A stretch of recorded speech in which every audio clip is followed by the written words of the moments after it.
I'm going to tell you about an astronomer who's called Pogson. He lived here in Nottingham in the early ages before he then moved away and did some further work in astronomy. I thought Pogson is quite good. For one, nobody's really heard of him and he's done really some good stuff.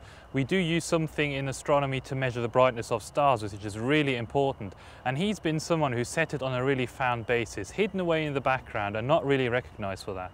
Well, his father was a very successful businessman, so he started off his life sort of being a scholar towards taking over his father's business. But at the age of 16 or so, they realized that he had far more interest towards astronomy, geometry, maths. One of the first observatories where he really got started down south after he sort of got used to dealing and working in astronomy, looked very similar to this, where they had a dome which was housing one of the telescopes, then they had a meridian room which had another telescope in it, and here we've got a dome which houses our half-a-meter telescope on campus with which we do work, and a control room which in its square fashion reminds me quite a lot of this meridian room.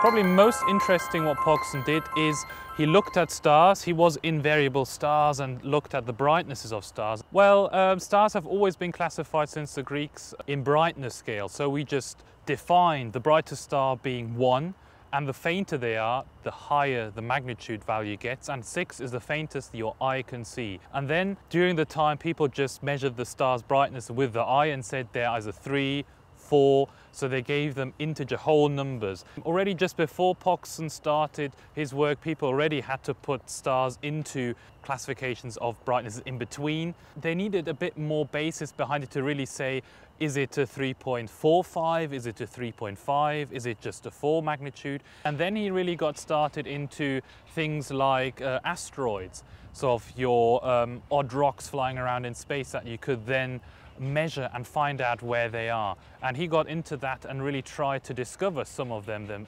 himself and find out where they're moving through space. At that time, people were a bit quirky, and he was a quirky guy, and he when he had children, named his children after some of his asteroid he discovered. So one of his daughter had a middle name Isis, and another daughter he called Vera. Well, when he was working, he was sent down to the observatory in Madras to set it up.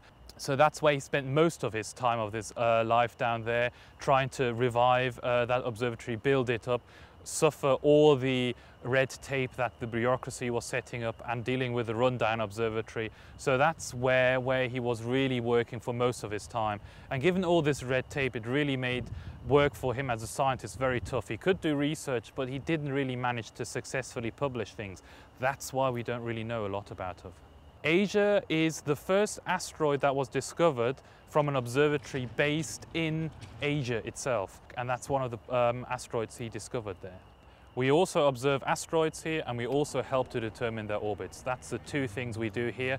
And when I say we, that's not only me, that's me with the help of some of our undergraduate students here as well, that out of interest join me, and we hunt asteroids, we look for them, find out where they are, measure their position and send it off to the astronomical societies, and they use that data to find out where these asteroids really are. Our students here with me together, we help giving some of the asteroids a name, even though I don't call my daughter then probably one of these asteroids.